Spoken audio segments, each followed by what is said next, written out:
Hello दोस्तों, 12th biology online classes में मैं पूरन सोलंकी आपका स्वागत करता हूं। पिछले टर्न पर हमने स्किन के बारे में पढ़ा था। आज पढ़ते हैं रोम या हेयर के बारे में। हेयर, जिनको रोम, बाल बाल या फिर केश भी कहते हैं। हेयर, रोम, बाल या केश कहते हैं। आज इनकी मूल की जो संरचना होती है उसके बारे में पढ़ेंगे, इसकी रोम की संरचना के बारे में। तो देख लेते हैं क्या है क्या नहीं है। उत्पत्ति में बात करते हैं, उत्पत्ति में कैसे होते हैं ये एक्टोडर्मल। उत्पत्ति में कैसे होते हैं एक्टोडर्मल। एक्टोडर्मल ये उत्पत्ति में होते हैं। और क्या होते हैं इनका निर्माण, जो रोम होता है उनका निर्माण क्या होता है, जो अधिचर्म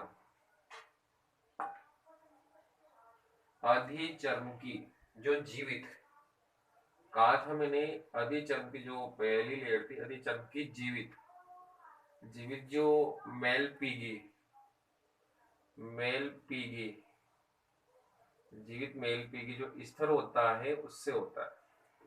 इससे होता है रोम की जो उत्पत्ति होती है वो जीवित जो मेल पीगी होती है उनसे ये बनता है।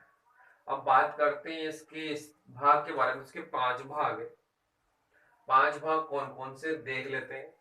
सबसे पहला है हमारा मूल पुटक या रोम पुटक। रोम पुटक जिसको हम हेयर फॉलिकल कहते हैं।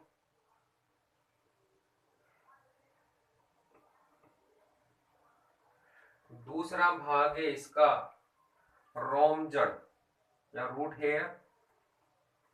तीसरा भाग है इसका रोम पेपिला। चौथा भाग है इसका मूल कांड या हेयर सॉफ्ट।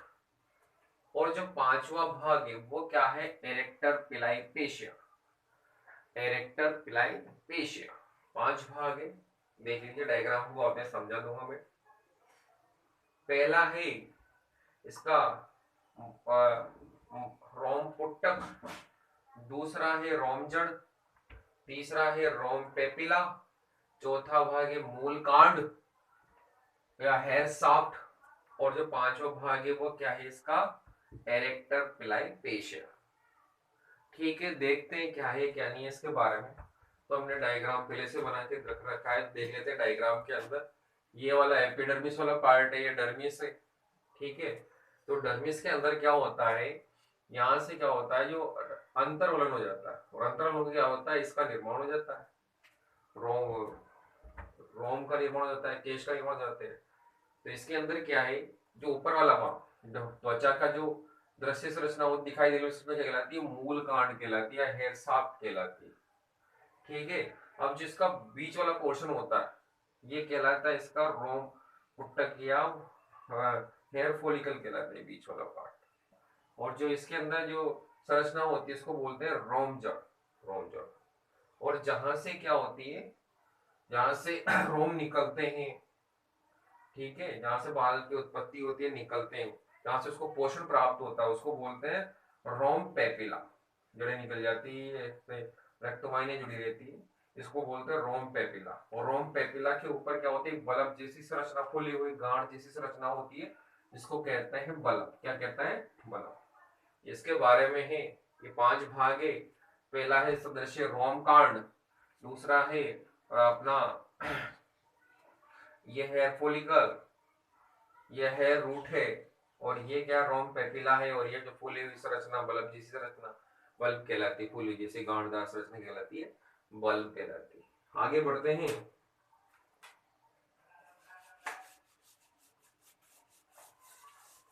पांच भाग है इसके, एक बार फिर से रिवाइज कर लेते हैं। पहला है रोम पुट्टिका या क्या है, हेयर फॉलिकल। दूसरा है क्या है, दूसरा पार्ट है अपना मूल रोम, रोम मूल।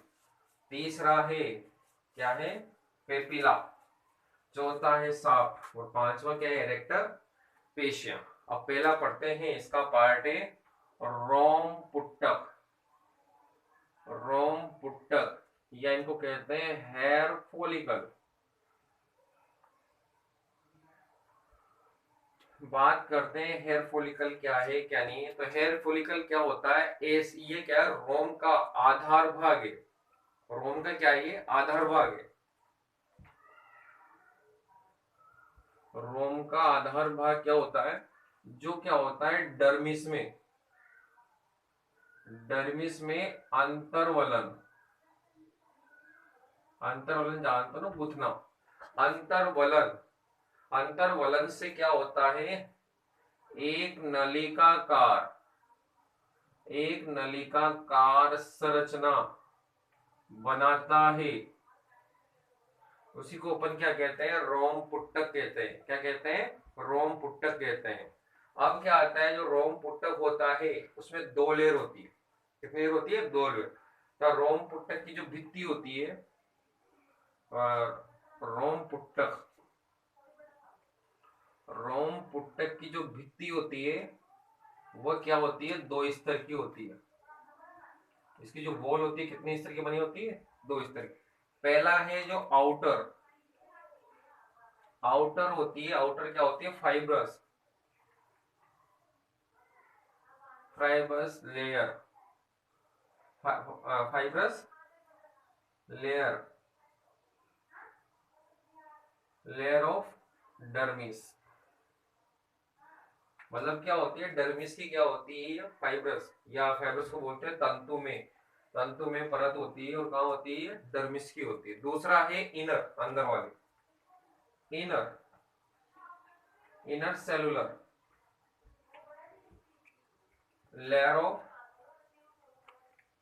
Layer of epidermis.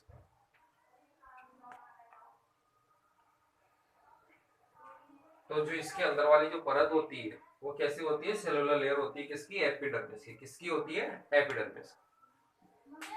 तो रोम पुट्टक है, आधारी भाग होता है डर्मिस में। तो आधारी भाग होता है ना डर्मिस का, वो अंतर्वलन होता है डर्मिस के अंदर क्या डलेगा, तो इसको अपन क्या कहते हैं, रोम पुट्टक। और जो रोम पुट्टक की जो भित्ति होती है वो दो स्तर की होती है।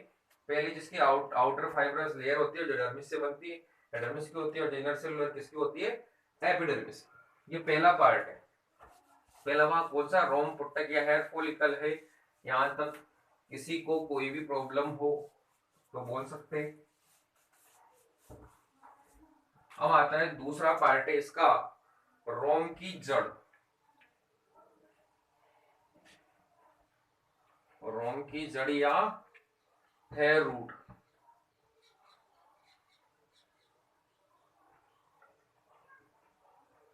तो जो रोम की जो जड़ होती है वह क्या होती है, रोम पुट्टक के तल पर, तल पर क्या होता है, नीचे जो कोशिकाएं होती है वह सक्रियता, रोम पुट्टक, रोम पुट्टक के तल पर जो कोशिकाएं होती है, रोम पुट्टक के तल पर जो कोशिकाएं होती है वो क्या करती है, सक्रियता से विभाजन करके,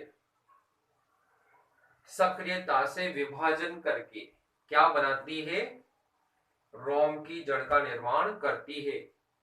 आई बात समझ में, इनसे क्या बनती है, सक्रियता से क्या बनती है, रोम की जड़ें बनती है, रोम की जड़ें बनती है। और ये क्या रहती है, जो जड़ें होती है वो डर्मिस, ये जो जड़ें होती है वो क्या होती है, डर्मिस, डर्मिस या चरम में धसी रहती है।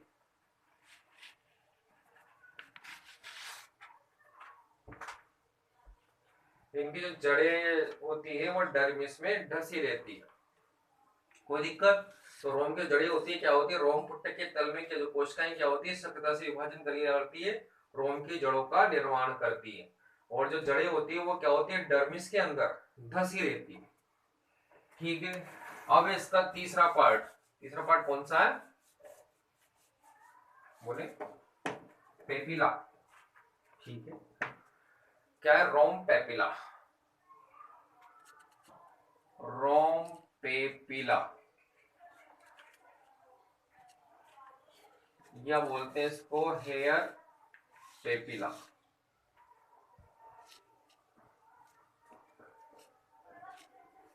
देखते हैं क्वेश्चन प्रदान करने का कार्य करता है।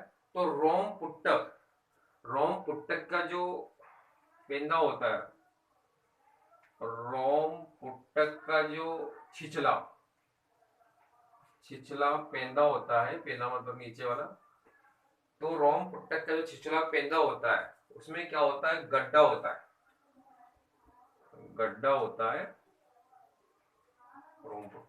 ठीक है, ये क्या होती है, यहाँ पर क्या होती है, इसके अंदर इसमें क्या होती है, जो रुधिर वाहिनियां होती है, रुधिर वाहिनियां होती है ना, वो क्या करती है, रुधिर वाहिनियां गुच्छे का निर्माण करती है,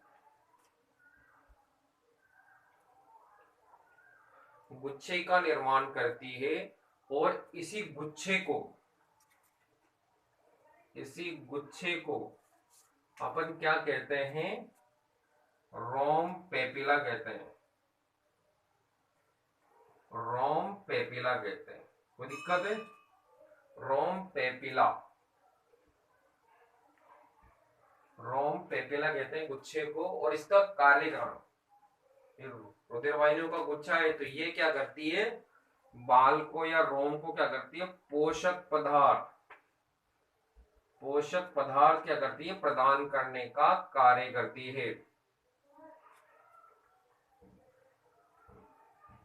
कोई दिक्कत है। अब आता है तीन बातें और देखेंगे।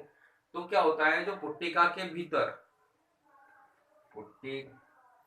पुट्टिका के भीतर ऊपर की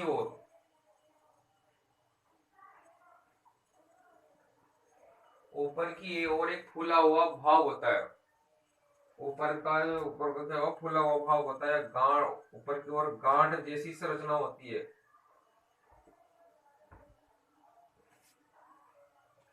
गांठ जैसी संरचना होती है, जिसको क्या कहते हैं, मैंने बोला था बल्ब। क्या कहते हैं उसको, बल्ब।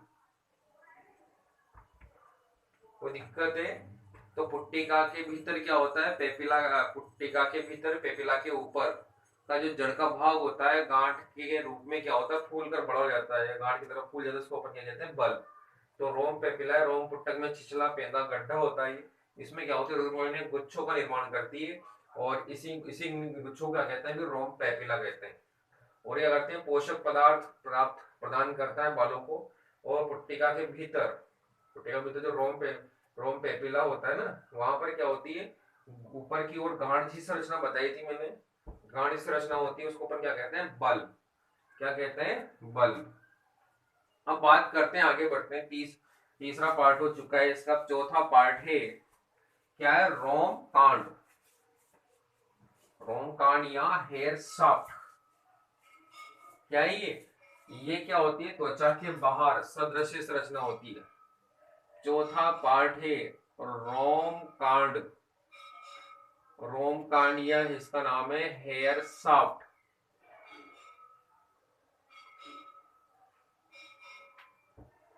हेयर शाफ्ट, मैंने कहा था कि त्वचा के बाहर ये सदृश्य संरचना होती है। और मैंने कहा था कि रोम या बाल क्या है, त्वचा के रोम कांड है, ये क्या होती है, त्वचा के बाहर क्या होती है भी, सदृश्य संरचना होती है, निकली रहती है। ये हमें पता लग जाता है क्या है क्या नहीं है। इसको अपन क्या कहते हैं, हेयर शाफ्ट कहते हैं, ये ठीक है। फिर दूसरी बात है कि ये क्या होती है, निर्जीव होती है। ध्यान में, कैसी होती है, निर्जीव। अब निर्जीव होती है क्यों, क्योंकि ये भाग क्या, ऊपर पहुंचते कैसा हो जाता है, ये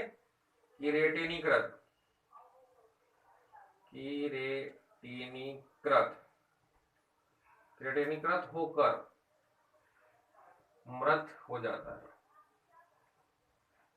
ऊपर पहुंचते क्या होता है, ये क्रिएटिनीकृत हो जाता है और कैसा हो जाता है, मृत हो जाता है। कोई दिक्कत है। अब आते हैं रोम कांड। जब इसका अनुप्रस्थ कांड देखते हैं ना इस तरह से, तो तीन भाग नजर आते हैं। तो इससे क्या होते हैं, तीन भाग होते हैं। 3 भाग होते हैं अनुप्रस्थ काट में। जब इसका अनुप्रस्थ काट देखते हैं तो कितने भाग नजर आते हैं? 3। पहला है उपत्वचा, जिसको क्यूटिकल कहते हैं। दूसरा है मध्यांश,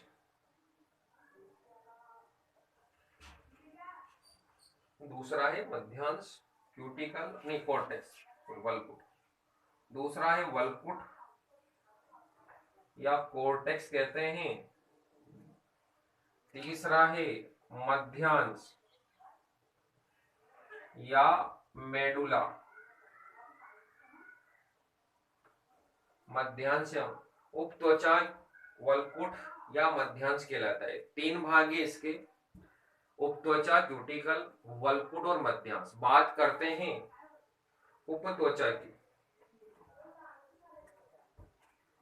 उपत्वचा की। तो ये क्या है भी? रोम कांड का सबसे बाह्य भाग है, सबसे ऊपर वाला भाग है, सबसे ऊपर वाला भाग। पहली बात करते हैं कौन सा पार्ट है इसका? उपत्वचा। उपत्वचा या इसको कहते हैं अपन क्यूटिकल। सबसे पहली बात है कि ये क्या है? जो रोम कांड है या हेयर शाफ्ट है, हेयर शाफ्ट का सबसे बाह्य भाग है, बाह्य परत, बाह्य परत है या भाग है। आगे करते हैं, ये क्या होती है? चपटी शल्की। चपटी शल्की एक कोशिकीय, ध्यान ना भी, एक कोशिकीय परत है। चपटी शल्की एक कोशिकीय ये परत है। कोई दिक्कत है? नहीं है। ध्यान रखते हैं। उपत्वचा या क्यूटिकल के बारे में देखते हैं। ये क्या है? हेयर शाफ्ट का सबसे बाह्य आवरण है, जो कैसी कोशिका की बनी होती है? चपटी शल्की एक कोशिकीय परत होती है। अब बात करते हैं इसकी दूसरी बात, दूसरी वल्कुट। मिटा दें इसको, मिटा देते हैं। वल्कुट,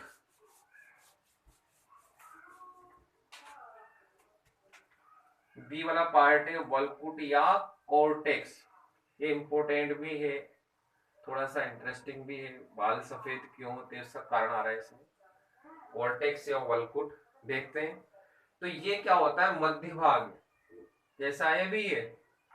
मध्य भाग है वल्कुट का, ये कॉर्टेक्स का जो है वो क्या है? शाफ्ट का मध्य भाग है। और इसमें कैसी होती है? पतली, दीर्घित, दीर्घित, पतली दीर्घित कोशिकाओं का बना होता है। कोशिकाओं का बना होता है। और कैसी होती है? कई परतें होती है इसके अंदर, कई लेयर होते हैं या कई स्तर होते हैं। और इम्पोर्टेंट है कि जो इसकी जो कोशिकाएं होती है, इसकी जो कोशिकाएं होती है, इनकी जो कोशिकाओं में क्या होते हैं? रंगाकण, रंगाकण जिन्हें हम कहते हैं मिलेनिन, मिलेनिन रंगाकण पाए जाते हैं या उपस्थित होते हैं। और ये क्या करते हैं? बालों को रंग प्रदान करने का कार्य करते हैं। ठीक है भी, इनकी कोशिकाओं में रंगाकण पाए जाते हैं मिलेनिन, जो क्या करते हैं? बालों को रंग प्रदान करने का कार्य करते हैं। अब क्या होता है? जब क्या होता है? रंगा कोशिकाओं, रंगा कण क्या हो जाते हैं भी? चले जाते हैं। तो रंगा कणों की जब कमी हो जाती है, रंगा कणों की जब कमी हो जाती है,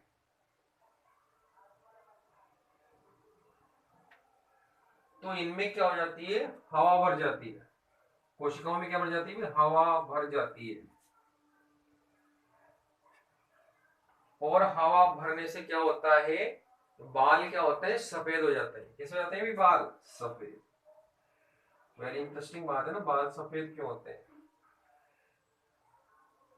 उसका रीजन है कि जो हमारा जो है शाफ्ट होता है, रोम के अंदर क्या है, जो तीसरा पार्ट है, दूसरा पार्ट है मध्यांश, उसके अंदर क्या होती है, कोशिकाओं में रंगाकरण मिलेन क्या हो जाते हैं, कम हो जाते हैं, कम हो जाती है उनकी, तो क्या होती है, हवा भर जाती है, इस कारण से क्या जाते हैं, बाल सफेद हो जाते हैं। अब तीसरा पार्ट है इसका मेडुला या मध्यांश,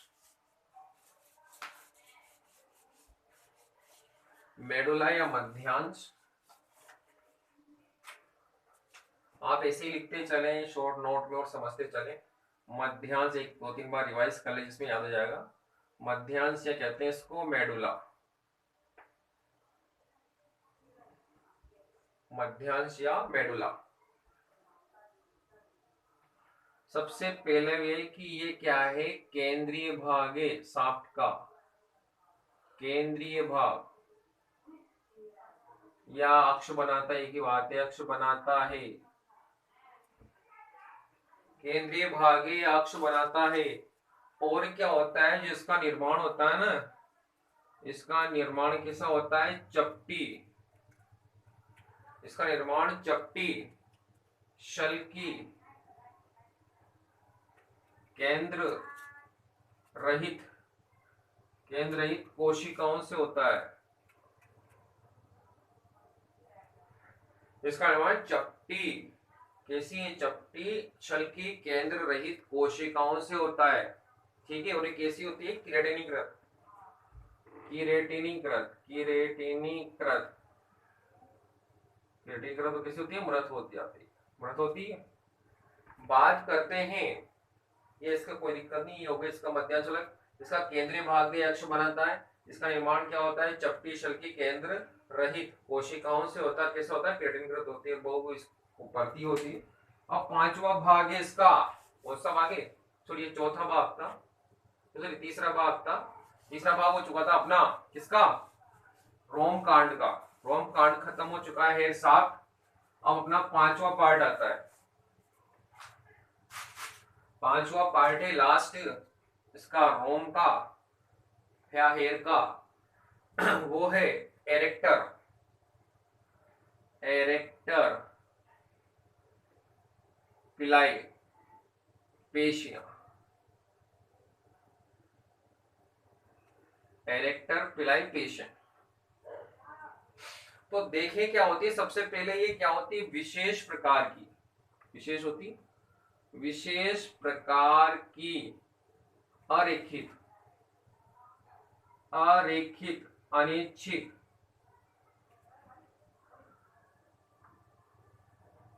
अनिच्छिक पेशियां होती है, अनिच्छिक जो अपनी इच्छा से कार्य नहीं करती। विशेष प्रकार की क्या होती है, अरेखित अनिच्छिक पेशियां होती है। और क्या होती है, एक देखा डायग्राम में, ये क्या होती है, रोम पुट्टक से कहां तक लगी रहती है, डर्मिस तक। ये क्या होती है, रोम पुट्टक से कहां तक लगी रहती है, डर्मिस तक लगी रहती है, डर्मिस तक, रोम पुट्टक से डर्मिस तक लगी रहती है।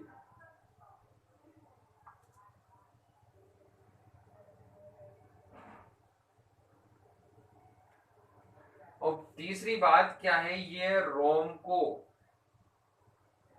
गति प्रदान करती है, क्या करती है, रोम को गति प्रदान करने का कार्य करती है। जब ये क्या होती है, जब संकुचित होती है,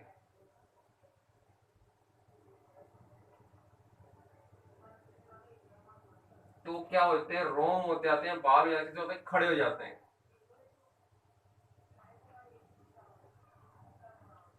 किस हो जाते हैं भी, खड़े हो जाते हैं, देखा होगा जब ये संकुचित होते हैं। अब संकुचित कब होती है ये, भय के समय, भय या ठंड लगना,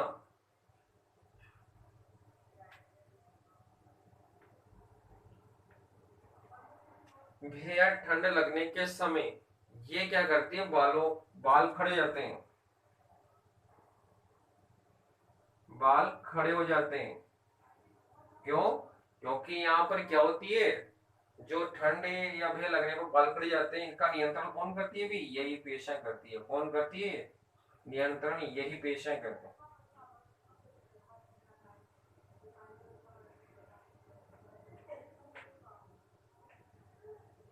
तो आज हमने हेयर या रोम के बारे में पढ़ा है। तो रोम के क्या होते हैं, 5 भाग होते हैं। इसकी उत्पत्ति कैसी होती है, मेसोडर्मल होती है। कैसी होती है, मेसोडर्मल। ठीक है, एक्टोडर्मल होती है। इसकी उत्पत्ति कैसी होती है, एक्टोडर्मल। इसके 5 भाग है। पहला है रोम पुट्टक या हेयर फॉलिकल। दूसरा है रोम की जड़ या उसको बोलते हैं हेयर रूट। तीसरा है हेयर पेपिला, रोम पेपिला जिसको बोलते हैं। चौथा है हमारा, क्या पढ़ा था, चौथा वाला पार्ट रोम का हेयर साफ। और पांचवा है अपना एरेक्टर पिलाई पेश है। ये पूरा पार्ट खत्म हो चुका। धन्यवाद।